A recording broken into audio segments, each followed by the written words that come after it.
Hey everyone, it's me again, Miss Foster. I'm so glad that you are here. Today we are going to be inspired by the story We Are Water Protectors. This is a beautiful and very impactful story. I highly encourage you find a read aloud on YouTube. There's one in the playlist below, so that way you can learn about the story before making the artwork, okay? In this artwork, we are going to be drawing Mother Earth and painting it in, but we are also going to be drawing plants and animals surrounding the earth as well. Now, when you are drawing your plants and animals, you don't need to copy mine. I encourage you instead to think about some of the plants and animals that are important to you and that you want to protect. Because really that's what this story, Water Protectors, is all about. It's about protecting Mother Earth and the other living things that we share this planet with. So today we're going to be using my favorite technique, which is watercolor resist. You're going to need a piece of paper today, preferably watercolor paper. You'll need your crayons, and then we're going to finally add watercolor on top of that. So we're going to be drawing with our crayons today. Don't color it in. Instead, leave some white space showing. You're just going to draw the lines with the crayon and then paint with watercolor on top. So go ahead and grab your materials. Maybe check out the story ahead of time, and let's get started.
everyone, it's me again, Miss Foster. I'm just here to remind you to hit the subscribe button if you like these videos and you want to see more.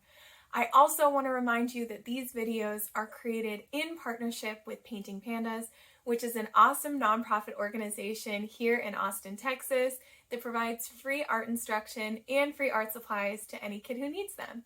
If you would like to learn more, donate, or sign up for a live class with me, go ahead and click the link that's in the description below, www.paintingpandas.org. All right, I'll see you next time.